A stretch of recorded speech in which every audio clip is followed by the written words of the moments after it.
Tilapia এবং কি শিং মাছের মিশ্র চাষ করব। এবং কি এই যে তেলাপিয়ার ভিতরে শিং মাছ যে আছে, এতে করে মাছের রোগ ব্যাধি হবে কম, অন্যদিকে অনেকটা বিনা খাবারেই শিং মাছ উৎপাদন হয়ে যাবে। একেবারে যে খাবার লাগবে না এমন নয়, তবে তেলাপিয়ার যে খাবার দিয়েছেন সেই খাবার দিয়ে পাশাপাশি তেলাপিয়ার পুকুরে প্লাঙ্কটন তৈরি হইতেছে, সেগুলো দিয়ে আপনার শিং মাছ উৎপাদন হয়ে যাবে। অর্থাৎ শিং মাছের জন্য আপনাকে বাড়তি কোনো খাবার দিতে হবে না, তেলাপিয়ার খাবার দিয়ে আপনার শিং মাছ উৎপাদন হয়ে যাবে। তাহলে একটা লাভ হইতেছে। সো এই যে লাভটা কেমনে করা যায়, কিভাবে লাভ হয় এবং কি আসলে লাভবান হওয়া যায় কিনা, এই সম্পর্কে আমরা জানার চেষ্টা করব। আমাদের দেশে পলিকালচার বা মিশ্র চাষ এটা কিন্তু খুব পরিচিত একটা জিনিস। কারণ কি আমরা জানি আমাদের দেশের মাটি এবং কি পানি, বাতাস, আবহাওয়া এগুলো কিন্তু আমাদের কৃষি কাজের জন্য খুবই উপযুক্ত। এই উপযুক্ত ব্যবস্থাপনায় আমরা যদি মাছ চাষ করতে পারি, পলিকালচার করতে পারি, মিশ্র চাষ করতে পারি, সেক্ষেত্রে খরচ কমানো যায় এবং কি উৎপাদন বাড়ানো যায়। এই কারণে কিন্তু আমাদের দেশে মিশ্র মাছ চাষটা পরিচিত একটা জিনিস। কিন্তু মিশ্র মাছ চাষ যে কোনো মাছের সাথে করা যাবে না, কারণ কি খাবার নিয়ে প্রতিযোগিতা করতে পারে। মিশ্র মাছ চাষের সংজ্ঞা কি? আপনি মাছ চাষ করবেন যেই মাছগুলা একটার খাবার নিয়ে প্রতিযোগিতা করবে না এবং কি তারা সঠিক নিয়মে খাবার খেয়ে সঠিক গ্রোথ আপনাকে দিবে। পুকুরে 3টা স্তর থাকে, উপর স্তর, মধ্যম স্তর, নিচের স্তর থাকে। এই 3টা স্তরে মাছ বসবাস করবে। এক স্তরে মাছ আরেক স্তরে যাইতে পারে, তবে এক স্তরে মাছ আরেক স্তরে গিয়ে খাবার নিয়ে প্রতিযোগিতা করবে না। এই যে মাছ চাষের নাম, সেটা হলো মিশ্র মাছ চাষ। এখন আপনি বলতে পারেন ভাই তেলাপিয়া মাছ তো সকল স্তরে বিচরণ করে, সকল স্তরে বসবাস করে, সকল স্তরে দৌড়াইতে পারে, খুব দ্রুত গতির মাছ, এই মাছের সাথে কি শিং মাছ চাষ করা যাবে? হ্যাঁ, শিং মাছ চাষ করা যাবে। শিং মাছ কেন চাষ করা যাবে? শিং মাছ পুকুরে তলদেশে বসবাস করে। পুকুরে তলদেশে মাছ এলে সেক্ষেত্রে তেলাপিয়া কি করতেছে? নিয়মিত খাবার খাচ্ছে। আপনি কি করতেছেন? তেলাপিয়া মাছকে ভাসমান খাবার দিয়ে চাষ করতেছেন এবং কি তেলাপিয়া মাছকে হাই প্রোটিনের খাবার দিয়েছেন। এতে করে আপনার পুকুরে প্রাকৃতিক খাবার সবসময় তৈরি হইতেছে। এই যে সবসময় যে প্রাকৃতিক খাবার তৈরি হয়ে থাকলো, এই খাবার খেয়ে কিন্তু শিং মাছের ভালো একটা রেজাল্ট পাবেন। এর পাশাপাশি শিং মাছ কিন্তু ভাসমান খাবার, ডুবন্ত খাবার দুইটাই খায়। সো আশা করা যাচ্ছে যে আপনার তেলাপিয়া যখন চাষ করতেছেন সেই খাবার দিয়ে আপনার শিং মাছ উৎপাদন হয়ে যাবে। এই কারণে আমরা বলতে পারি যে বিনা খরচে শিং মাছ উৎপাদন হবে। 2026 সালের এসে তেলাপিয়া পোনার দাম নির্ধারণ করা হয়েছে প্রতি পিস 1 টাকা 45 পয়সা করে। তাহলে আর দেরি কেন? আজই এসে তেলাপিয়া পোনার অর্ডার করুন এবং প্রায় 0% মৃত্যু হারে পোনা ডেলিভারি গ্রহণ করুন। কিন্তু শুধুমাত্র শিংয়ের একক চাষ করবেন, এক্ষেত্রে কিন্তু বিনা খরচে হবে না। বিনা খরচে তখনই হবে যখন তেলাপিয়ার সাথে শিং মাছের চাষে দিচ্ছেন। তবে খেয়াল করবেন, অধিক ঘনত্বে আবার যদি শিং মাছ দিয়ে ফেলেন সেই ক্ষেত্রে কিন্তু আবার হবে না। এই ক্ষেত্রে ঘনত্ব একটা বিষয় আছে, সেই জিনিসগুলো আমরা জানার চেষ্টা করবো। তো চলুন শুরু করি। প্রথমে তেলাপিয়া এবং শিং মাছের মিশ্র চাষ যে করবেন, লাভজনকভাবে করতে চাইতেছেন, অল্প জায়গায় বেশি লাভ করতে চাইতেছেন, এরকম একটা চিন্তা ভাবনা আছে, বা আপনার যে পুকুর আছে সেই প্রত্যেকটা স্তরের সঠিক ব্যবহার করতে চাইতেছেন, এই কারণে তেলাপিয়ার সাথে শিং মাছের মিশ্র চাষ করবেন। এই ক্ষেত্রে পুকুর নির্বাচন কেমন করতে হবে বা পুকুর প্রস্তুতি কেমন করে করবেন, খুব ভালো করে খেয়াল করবেন। পুকুর নির্বাচনের ক্ষেত্রে অবশ্যই পুকুরের গভীরতাটা খুব ইম্পর্টেন্ট একটা জিনিস। পুকুরের গভীরতা কমপক্ষে 4 ফিট হইতে হবে। 4 ফিটের নিচে যদি পানি থাকে এইসব পুকুরে মাছ চাষে লাভবান হইতে পারবেন না। তেলাপিয়া এবং শিং মাছের মিশ্র চাষ করতে চাইলে অবশ্যই বাণিজ্যিক চাষ হইতেছে। এই বাণিজ্যিক চাষের ক্ষেত্রে অবশ্যই আপনার পুকুর আয়তন কম করে হলেও 33% হইতে হবে। 33% নিচে যদি পুকুর হয়, এইসব পুকুরে আমি তেলাপিয়া চাষ করতে না করব। এবং কি আপনি যদি আমাদের এসে তেলাপিয়ার পোনা সংগ্রহ করতে চান, সেই ক্ষেত্রে কিন্তু আমরা বলে দেই যে আপনার পুকুর আয়তন কম করে হলেও 33% হইতে হবে। 33% নিচে হলে এইসব পুকুরে বাণিজ্যিক চাষে লাভবান হইতে পারবেন না। এখন আপনার পুকুর আয়তন 33% উপরে আছে, সেক্ষেত্রে কতটুকু হইতে পারে? সেক্ষেত্রে ধরেন আপনার পুকুর আয়তন 100% হইতে পারে, আপনার পুকুর আয়তন 200%। এইসব পুকুরে আপনার তেলাপিয়ার সাথে কি করতে পারবেন? শিং মাছের মিশ্র চাষ করতে পারবেন। এখন 200% পুকুর কিন্তু সেচ দেওয়া যায়, কিন্তু যদি 500%, 1000% হয়, এসব পুকুর সম্পূর্ণ সেচ দেওয়া শুকানো সম্ভব হয় না। এই কারণে কিন্তু অধিকাংশ বড় বড় পুকুরগুলোতে শিং মাছের চাষ করা হয় না। অর্থাৎ চাষ হবে না এমন না, কিন্তু মাছ ধরা যায় না। মাছ যদি না ধরা যায় সেক্ষেত্রে কি করবেন? এই কারণে ছোট ছোট যে এইসব পুকুর 33%, 50%, 100%, 200% আছে, এইসব পুকুর সেচ দেওয়া যায়। বছর শেষে আপনি সেচ দিয়ে শিং মাছ আহরণ করতে চান, আপনি অনায়াসে করতে পারবেন। অর্থাৎ পুকুরে তলদেশে মাছ হিসেবে শিং মাছ আপনি চাষ করতে পারেন, তেলাপিয়ার সাথে খুব ভালো রেজাল্ট পাবেন। এরপর আসেন তেলাপিয়া এবং শিং মাছ যখন চাষ করবেন, সেক্ষেত্রে অবশ্যই পুকুর শুকিয়ে আগাছা নিধন করবেন, অবাঞ্ছিত মাছ থাকলে সেগুলো নিধন করবেন, রাক্ষস মাছ থাকলে সেগুলো নিধন করে নিতে হবে এবং কি পুকুরে চুন, লবণ, প্রোবায়োটিক দিয়ে আপনার পুকুর পানি সবুজ করে নিয়ে তারপর পুনঃ মজুত করতে হবে। এই যে তেলাপিয়া এবং শিং মাছের মিশ্র চাষ করবেন, এই ক্ষেত্রে মজুত ঘনত্ব কি হবে, কোন মাছ কতগুলো মজুত করলে আপনি নিরাপদে চাষ করতে পারবেন, সেই সম্পর্কে একটু দেখার চেষ্টা করি। পোনা মজুদের ক্ষেত্রে প্রতি শতাংশ হিসাব করা যাচ্ছে 435 স্কোয়ার ফিট জায়গা সমান হলো 1%। অর্থাৎ 100% জায়গা মিলে হলো 1 একর জায়গা, 33% জায়গা হলো 1 বিঘা জায়গা। এই হিসাব করে আমরা শতাংশ হিসাবটা বের করার চেষ্টা করতেছি। এই যে প্রতি শতাংশ জায়গাতে আপনি এসে তেলাপিয়া যদি চাষ করেন, সেক্ষেত্রে 220 পিস চাষ করতে পারবেন। 220 পিস তেলাপিয়া দিলেন এসে তেলাপিয়া, সাথে শিং মাছ দিবেন কত পিস? 100 থেকে 150 পিস। এর সাথে আপনি কি দিবেন? সিলভার কার্প দিবেন 1 পিস, রুই মাছ দিবেন 1 পিস। এখন আপনি বলবেন ভাই তেলাপিয়ার ঘনত্ব আমি আর একটু কমাইতে চাইতেছি, আমি এসে তেলাপিয়া চাষ করিনি, আমি অন্য কোনো তেলাপিয়া চাষ করতেছি, সেক্ষেত্রে আপনি ঘনত্ব আরো কমাইতে পারেন। সেক্ষেত্রে যেই তেলাপিয়া চাষ করতেছেন সেই তেলাপিয়া যদি অধিক ঘনত্ব সহনশীল না হয় সেক্ষেত্রে আপনি ঘনত্ব অবশ্যই কমাই দিতে পারেন। যদি আপনি আমাদের এসে তেলাপিয়ার খামারি হন সেক্ষেত্রে আপনি অনায়াসে 220 পিস দিয়ে আপনি চাষ করতে পারবেন। এবং কি আপনাদের যে একটা গাইডলাইন বই দেওয়া আছে, এসে তেলাপিয়ার সাথে একটা গাইডলাইন বই ফ্রি দেওয়া হয়েছে, সেই গাইডলাইন বইতেও আপনি এই জিনিসটা পাবেন। অর্থাৎ আপনি যখন এসে তেলাপিয়া চাষ করতেছেন আমরা তো গাইডলাইন বই দিয়ে আছি, পাশাপাশি যে কোনো সমস্যার সমাধান দিয়ে আছি, এবং কি আপনার মাছ চাষ যাতে সহজ হয় নিরাপদ হয় সেই ব্যবস্থা ওনাকে দিয়ে আছি। সো সেই জায়গায় আপনি কিন্তু এই জিনিসটা পাবেন। সো আপনি 220 পিস তেলাপিয়া দিলেন এসে তেলাপিয়া, শিং মাছ দিলেন 100 থেকে 150 পিস, বাংলা মাছের ভিতরে সিলভার কার্প দিলেন উপরের স্তরের জন্য 1 পিস, মধ্যম স্তরের জন্য আপনি রুই মাছ দিলেন 1 পিস। এই ঘনত্বে আপনি চাষ করেন, ইনশাল্লাহ কোনো প্রকার সমস্যা হবে না।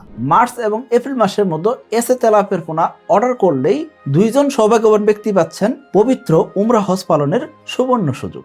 আর লটারির লাইভ ড্র হবে 1 মে 2026। এই যে আপনি এসে তেলাপিয়ার সাথে শিং মাছের চাষে দিলেন, এই ক্ষেত্রে কি করতে হবে? চাষের পুকুরে শিং মাছ যখন দিবেন সেক্ষেত্রে অবশ্যই শিং মাছ 2 থেকে 3 ইঞ্চি সাইজ করে নেবেন। অর্থাৎ আলাদা করে যদি নার্সারি করে নিতে পারেন এই ক্ষেত্রে সবচেয়ে ভালো হয়, এবং কি যদি কাটাই করে নেন সেই ক্ষেত্রে সবচেয়ে ভালো রেজাল্ট পাবেন। খেয়াল করবেন শিং মাছের ক্ষেত্রে মহিলা শিং মাছের ওজন বেশি হয়, পুরুষ শিং মাছের ওজন কম হয়। তেলাপিয়ার ক্ষেত্রে কিন্তু আবার উল্টা, পুরুষ তেলাপিয়া বেশি বড় হয়, মহিলা তেলাপিয়া কম বড় হয়। কিন্তু শিং মাছের ক্ষেত্রে কি হচ্ছে? মহিলা শিং মাছের ওজন বেশি হচ্ছে, পুরুষ শিং মাছের ওজন কম হচ্ছে। এখন বলতে পারেন ভাই কি পরিমাণ পার্থক্য হতে পারে? ওজনের পার্থক্য শুনলে আপনি আকাশতে পড়তে পারেন। কেন? মহিলা শিং মাছ 100 গ্রাম ওজন হয়ে গেছে, পুরুষ শিং মাছ মাত্র 25 গ্রাম 30 গ্রাম হইতে পারে। অস্বাভাবিক কিছু এটা, আশা করি বুঝতে পারছি। তার মানে ওজনের পার্থক্য যদি হয় এই জন্য অবশ্যই কি করতে হবে? নার্সারি করে কাটাই করে আপনি কি করবেন? পুরুষ শিং মাছ বাদ দিয়ে মহিলা শিং মাছের আধিক্য রেখে আপনি চাষে দেওয়ার চেষ্টা করবেন, তাহলে আপনি সঠিক রেজাল্ট পাবেন। এখন আসেন উৎপাদনের ক্ষেত্রে কি করে মাছ উৎপাদন হতে পারে। এই যে আপনি 220 পিস তেলাপিয়া দিচ্ছেন, কোন তেলাপিয়া? এসে তেলাপিয়া। এই তেলাপিয়া যদি উৎপাদন দেন সেক্ষেত্রে আপনি 3 মাস থেকে 4 মাসে মাছ বিক্রি করতে পারবেন। এখন আপনি বলবেন ভাই 3 মাসে কেমনে বিক্রি হবে? এখানে খেয়াল করবেন এই যে এসে তেলাপিয়া চাষে দেওয়ার জন্য কি করতে হয়? আগে নার্সারি করতে হয়। 1 মাস আপনি নার্সারি করবেন, 1 মাস যদি নার্সারি করেন পরবর্তী 3 মাসে মাছ বিক্রি হবে। তার মানে লালন পুকুরে আপনার তেলাপিয়া 3 মাসে বিক্রি উপযোগী সাইজ হিসেবে 3 মাস পরে আপনি বিক্রি করতে পারবেন। 3 মাস পরে তাহলে কি সাইজ হতে পারে? 3 মাস পরে আপনি যদি সঠিক নিয়মে চাষ করেন এসে তেলাপিয়া 3 পিসে কেজি চলে আসবে। তার মানে আপনি 220 পিস তেলাপিয়া থেকে অনায়াসে 60 থেকে 70 কেজি মাছ উৎপাদন করতে পারবেন। এই যে 60 থেকে 70 কেজি মাছ উৎপাদন হলো, এটা তো আপনি মাছ বিক্রি করে ফেলেন, শিং মাছটা বিক্রি হবে না। কারণ কি? শিং মাছ চাষ করতে আপনাকে কম করেও 7 থেকে 8 মাস সময় দিতে হবে। এই যে 7 থেকে 8 মাস সময় দিয়ে চাষ করবেন, এই ক্ষেত্রে 7 থেকে 8 মাস পরে এই যে 150 পিস বা 100 পিস শিং মাছ থেকে কত কেজি মাছ উৎপাদন হতে পারে? এখান থেকে 5 থেকে 8 কেজি মাছ উৎপাদন হতে পারে। এখন আপনি বলছেন ভাই মাত্র 5 থেকে 8 কেজি মাছ উৎপাদন হলে লাভ কি? খেয়াল করেন এই যে শিং মাছের পোনা আপনি কিনছেন অল্প দাম দিয়ে কিনছেন, 1 নাম্বার। দ্বিতীয় যে বিষয় থাকতেছে সেটা কি? এই যে শিং মাছ চাষ করতেছেন সেটা সাথী মাছ হিসেবে উৎপাদন হয়েছে। তেলাপিয়ার উৎপাদন দিয়ে তো আপনার তো লাভ বের হওয়ার যার সেটা হয়ে গেল, পাশাপাশি বাড়তি একটা লাভ হয়েছে। 5 কেজি শিং মাছ যদি 300 টাকা কেজি বিক্রি করেন, প্রতি শতাংশ জায়গা থেকে আপনার 1500 টাকা লাভ হয়েছে। আর 1 একর জায়গা যদি হয় সেক্ষেত্রে আপনার 1.5 লক্ষ টাকা লাভ বেড়ে যাচ্ছে। এক্সট্রা লাভ, এর জন্য কোনো পরিশ্রম নাই, বাড়তি পরিশ্রম ছাড়াই আপনি উৎপাদন করে ফেলতেছেন। সর্বোচ্চ হয়তো খরচ কত হয়েছে? 15 থেকে 20 হাজার টাকা খরচ করছেন। 15 থেকে 20 হাজার টাকা খরচ করে যদি আপনার 1,50,000 টাকার মাছ বিক্রি হয় সেক্ষেত্রে বলা যায় যে লাভ অবশ্যই আছে, তাই না? সো আপনি কি করতে পারেন? তেলাপিয়ার সাথে শিং মাছ চাষ করতে পারেন। এখন আপনি বলবেন ভাই 3 মাস পরে তো 3 পিসে করে তেলাপিয়া বিক্রি করে ফেললাম, 1 মাস নার্সারি করে নিছেন, 3 মাস চাষে রাখছেন, এই হলো 4 মাস। 4 মাস আপনার মাছ বিক্রি হয়ে গেছে, 3 পিসে করে বিক্রি করে ফেলছেন। অথবা আপনি কি করতে পারেন? 4 মাস চাষে রাখতে পারেন। 4 মাস চাষে রাখলে এসে তেলাপিয়া হলে মোটামুটি 2 পিসে কেজি চলে আসবে। এখন আপনি বলতাম ভাই 2 পিসে কেজি কি করা যাবে 220 পিস দিয়ে? না, করা যাবে না। আপনাকে কি করতে হবে? 3 মাস পরে মাছ অর্ধেক বিক্রি করে ফেলতে হবে, অর্থাৎ মাছ কমে ফেলতে হবে। অর্থাৎ 220 পিসের জায়গায় আপনাকে 110 পিস বা 120 পিসে নিয়ে আসতে হবে।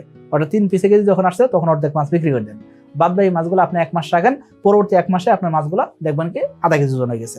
আপনি তাহলে 3 থেকে 4 মাসে তেলাপিয়া বিক্রি করে ফেললেন। এখন আপনি বলতেন ভাই তেলাপিয়া তো আমি বিক্রি করে ফেললাম, কিন্তু শিং মাছটা 7-8 মাস পালতে হবে, তাহলে ওই পুকুরে কি আমি নতুন করে আবার তেলাপিয়া চাষে দিতে পারবো? হ্যাঁ, অবশ্যই দিতে পারবেন। তার মানে আপনি তেলাপিয়া মাছ যখন বিক্রি করা শুরু করবেন, বিক্রি করার আরো 1 মাস আগে আপনি কি করবেন? আবার নতুন করে এসে তেলাপিয়ার পোনা সংগ্রহ করবেন, সেগুলো 1 মাস নার্সারি করবেন। এই দিক দিয়ে আপনার মাছ বিক্রি করা শুরু হয়ে যাবে। মাছ বিক্রি শেষ হয়ে গেল, আপনার নার্সারি করার এসে তেলাপিয়ার পোনা রেডি হয়ে গেল। সো ওগুলো নিয়ে আপনি আবার চাষে দিবেন কোথায়? এই যে 7 থেকে 8 মাস শিং মাছ পালতেছেন ওই পুকুরে আপনি আবার এসে তেলাপিয়া চাষে দিতে পারবেন। এখন আপনি বলবেন ভাই তেলাপিয়া কি ডিম দিবে না বাচ্চা দিবে না? না, যদি আপনি এসে তেলাপিয়ার পোনা সংগ্রহ করেন, ডিম দিবে না। তো আপনি অনায়াসে একই পুকুরে 2-3 বার তেলাপিয়া চাষ করতে চাইলে এসে তেলাপিয়ার পোনা আপনি সংগ্রহ করতে পারেন। কি ভাই, মাছ খাবার ঠিকই খাচ্ছে কিন্তু আশানুরূপ ফল পাচ্ছেন না, আর মাছ চাষে বারবার লস খাচ্ছেন, তাহলে আজই এসে তেলাপিয়া পোনা চাষ করেন। কারণ এসে তেলাপিয়া পোনা খায় কম, বাড়ে বেশি, আর তাই খামারি ভাইদের প্রথম পছন্দ এসে তেলাপিয়া পোনা। এখন আপনারা বলতে পারেন ভাই যদি ডিম দেয় তাহলে কি হইতে পারে? আপনার পুকুরে মাছের ঘনত্ব বেড়ে যাবে। মাছের ঘনত্ব বেড়ে গেলে খাবার বেশি লাগবে, খাবার বেশি দিলেন কিন্তু দিন শেষে কি হবে, এই খাবারগুলা আলটিমেটলি আপনার পুকুরে সঠিকভাবে কাজে আসবে না, জৈব পদার্থের লুট বেড়ে যাবে। অন্যদিকে এই যে এত সংখ্যক মাছ দিয়ে আপনি চাষ করতে পারবেন না। আপনার পুকুরে মাছের সংখ্যা দরকার 10,000, আপনার পুকুরে মাছ হয়ে গেছে 1 লক্ষ, সেক্ষেত্রে এই জায়গায় আপনি সঠিক রেজাল্টটা পাবেন না, আশা করি বুঝতে পারছি। তো আপনাকে অবশ্যই ভালো জাতের পোনা সংগ্রহ করতে হবে। এখন আসেন প্রতি শতাংশ জায়গা থেকে আমরা কি করে মাছ উৎপাদন করতে পারবো।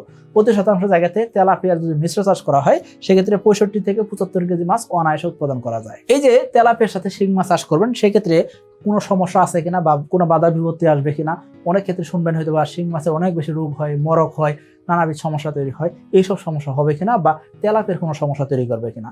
না, এইসব কোনো সমস্যা তৈরি হবে না, কারণ কি আমরা শিং মাছের ঘনত্ব খুব কম রাখছি, এই ঘনত্বে কোনো সমস্যা হয় না। এবং কি আপনি তেলাপিয়ার সাথে যখন শিং মাছ চাষ করতেছেন এই শিং মাছগুলা কিন্তু বড় সাইজ করতে পারবেন, অর্থাৎ 100 গ্রাম, 110 গ্রাম, 120 গ্রাম করেও আপনি ওজন করতে পারবেন। অর্থাৎ বড় সাইজের শিং যদি উৎপাদন হয় সেক্ষেত্রে দামও কিন্তু ভালো পাওয়া যায়। তো আপনি 30 কেজি 20 কেজি শিং মাছ উৎপাদন করলে তো দাম পাবেন না, কিন্তু আপনি যখন 100 গ্রাম করে ওজন করলেন বা 14-15 কেজি করে উৎপাদন করে বিক্রি করলেন, এই ক্ষেত্রে কিন্তু ভালো দাম পাবেন। তেলাপিয়ার সাথে শিং মাছ চাষ করবেন সেক্ষেত্রে চাষ ব্যবস্থাপনায় কোন কোন দিক ভালো করে খেয়াল করতে হবে।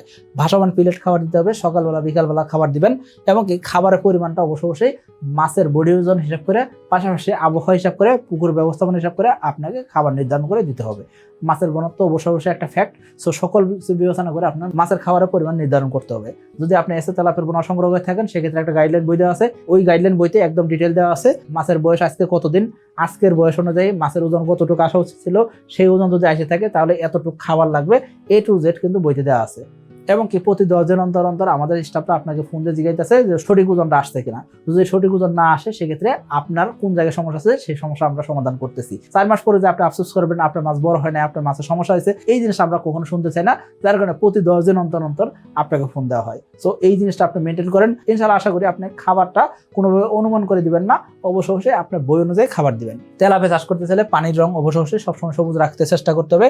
প্রতি মাসে যদি সম্ভব হয় সেক্ষেত্রে 30% পানি পরিবর্তন করার চেষ্টা করতে হবে। যদি প্রতি মাসে সম্ভব না হয় 40 দিন 45 দিন পর পর অল্প অল্প হলেও পানি পরিবর্তন করা খুব জরুরি। নিম্নমানের খাবার দিলে পুকুরে পানি নষ্ট হয়, মাছের গ্রোথ কমে যায়, এর পাশাপাশি মাছের রোগ ব্যাধি বাড়তে পারে। নিয়মিত পুকুরে চুন প্রয়োগ করতে হবে, লবণ প্রয়োগ করতে হবে, সঠিক ঘনত্বে মাছ চাষ করলে রোগ বালাই থেকে মাছরে সুস্থ সবলভাবে চাষ করা যায়। এবং কি এইভাবে যদি চাষ করেন সেই ক্ষেত্রে একজন খামারি কখনোই লোকসানে পড়বেন না। যখন এই খামারির পুকুরে রোগ ব্যাধি আসে তখনই কিন্তু খামারি নানাবিধ সমস্যায় পড়ে যান। আর রোগ ব্যাধি কখন আসে, সেক্ষেত্রে যখন আপনার পুকুরে পরিবেশ জলজ পরিবেশ ভালো নয়, এই সময় কিন্তু সমস্যা তৈরি হয়। জলজ পরিবেশ পরিষ্কার রাখার চেষ্টা করতে হবে, অক্সিজেন স্বল্পতা যাতে না হয় সেদিকে খেয়াল করতে হবে, পুকুরে অধিক ঘনত্ব পরিহার করতে হবে। অধিক ঘনত্বের কারণে কিন্তু অনেক সময় রোগ ব্যাধি বাড়ে, অনেক সময় কি হয় মাছ গাবাইতে পারে, মাছ ভাসতে পারে। এখন আপনি বলতে পারেন ভাই 220 পিস তেলাপিয়া দিছি, এই ক্ষেত্রে কি অধিক ঘনত্ব হয় নাই? এসে তেলাপিয়া যদি হয় সেক্ষেত্রে শতাংশে 250 দিয়ে আপনি তেলাপিয়া চাষ করতে পারবেন, কোনো সমস্যা হয় না। তবে তেলাপিয়ার সাথে যদি শিং মাছ দিছি এই ক্ষেত্রে আমরা কিছু ঘনত্ব কমাই দিছি, আশা করি বুঝতে পারছি। তো এই ঘনত্ব আপনি চাষ করেন, এসে তেলাপিয়া আমাদের নিয়ম কানুন অনুযায়ী চাষ করবেন, আশা করবো এই তেলাপিয়া আপনাকে 4 মাসের রেজাল্ট দিবে। আশা করি বুঝতে পারছি। সকলে ভালো থাকবেন, সুস্থ থাকবেন। আসসালামু আলাইকুম।